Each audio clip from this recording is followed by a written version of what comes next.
Fayaz from Bangladesh. Assalamu alaikum. Alaykum assalam wa rahmatullah. My question is there any special amal prescribed for the day 15 of Shaban, since it is said that Allah forgive us on this day? Okay, these days, unfortunately, are very famous in certain countries, and they highlight it similarly to the 27th of Rajab, the month we are in. So people designate certain deeds, certain forms of worship, certain adhkar. They gather and they make a mawlid or they make a celebration saying that this is the miraculous night journey. And there is nothing in Islam, neither the Qur'an nor the Sunnah, that supports this.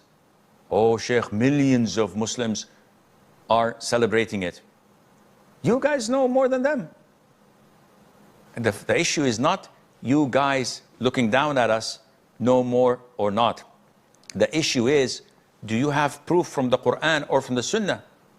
So no, it's not mentioned in the Qur'an, but in the Sunnah, we have Maulana so-and-so says, show me, akhi, in Sahih al-Bukhari, Muslim, Sunan ibn Majah, An-Nasai, Tirmidhi, Abi Dawood, Musnad al-Imam Ahmad, the books of Sunnah, the books of Hadith. Show me your evidence. Oh, no, but it is, let me look. They go for a couple of months and come back and said, we didn't find anything, but Sheikh, our ancestors have been practicing it for centuries. This is what the idol worshippers said when the messengers came to them with the message of truth. They said, well, we can't abandon what our ancestors used to worship. And this is a big mistake. Likewise of the 15th of Shaban. You look around in the Sunnah and you'll find fabricated hadiths in the tens, weak hadiths, Hasan hadith maybe. And the best you get out of these hadiths, that this night is a blessed night, like Friday. Do you doubt that the day of Friday is a blessed day and the night of Friday that precedes it is a blessed night? No one doubts this. The hadith supports it. We have ample evidences of it. Okay, good.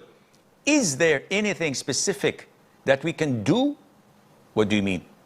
Because it's a blessed Friday night, can I offer tahajjud more than I used to? The answer is no. There's a prohibition.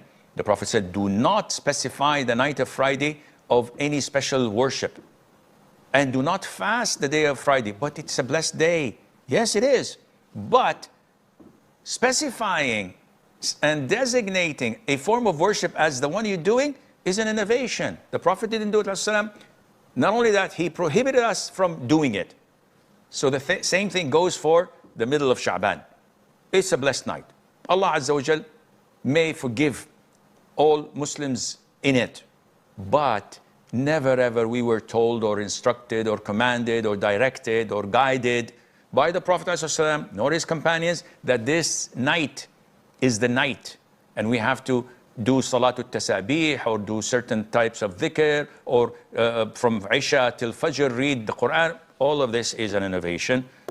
I hope this makes sense. But those who are fixated, those who are in this stagnant water would never believe, would never be convinced, because they don't have it in them that they want to follow Qur'an and the Sunnah.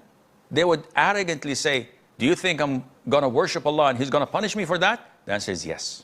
He's going to punish you not for worshiping Him, rather for leaving the Sunnah, for going against the way of the Prophet ﷺ, for thinking that you know better than him and better than his companions. May Allah be pleased with them. Layla says, is it permissible to celebrate Shab-e-Barat now that 15th of Shaban is coming? Please throw some light on this.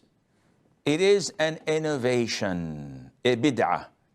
Sheikh, I'm going to change the channel. Everything you're asked about, it's a bid'ah. Everything we ask you about, it's an innovation.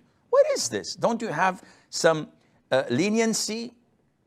Everything is bid'ah. Your iPad is a bid'ah. Wearing glasses is a bid'ah. Okay, I'm going to cool down. I'm not going to get angry with you. my friend, you have to understand that bid'ah is related to religion. So when someone asks me, what's the ruling on birthdays? I wouldn't say it's a bid'ah because I'm not getting closer to Allah. It's not a form of worship. I would say it's haram because it's an imitation of the disbelievers' customs.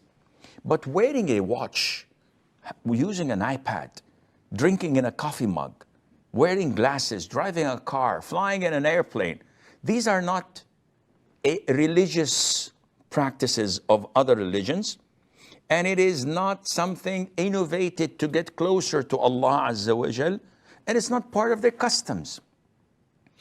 So don't mix apples with oranges. When we come to the issue of celebrating the 15th of Shaban, okay, what is your intention of celebrating? He says, to get closer to Allah. I do salatu at-tasabih, I do a lot of dhikr, I do night prayer, I do this, I do that. Okay, hold your horses. Did the Prophet ever did such a thing? Did the Prophet ever do such a thing? And says, no, we don't have any authentic reports. Had the companions done any similar things? Never. So are you innovating or not? Yeah, but this is a good bid'ah, subhanallah. Something the Prophet did not do, alayhi salam, and the companions, may Allah be pleased with them, did not do. And Allah told us at the time of the Prophet, اليوم أكملت لكم دينكم. Today I've completed your religion and perfected it. So you come and say, yeah, the Prophet didn't do it, but it's a good bid'ah. Give me a break. This is definitely unacceptable, none whatsoever. So celebrating Shab-e-Barat or Laylatul Miraaj on the 27th of Rajab, which was a couple of weeks ago, all of these are innovations. Not because I don't want you to celebrate. Who cares, akhi? Celebrate if you wish, whatever you want. I am not going to lose anything from my pocket. But you're asking me about ruling according to the Qur'an and the Sunnah, and I'm presenting it to you. Do you think that I don't want you to pray? If you say, Sheikh, I'd like to pray 3 hours night prayer, I would say, bid'ah? No, go ahead, pray 4. Pray 5, no problem. If you say, I'd like to recite the Qur'an like 3 hours a day, be my guest. We encourage people to give lots in charity, to do dhikr, to recite the Qur'an, to pray voluntary, to fast voluntary days.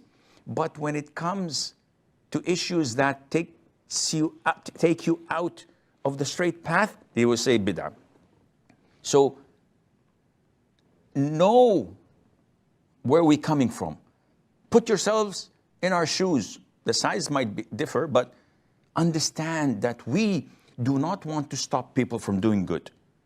We want them to do the good things according to the Sunnah, not according to their whims and desires and to what Satan is telling them to do.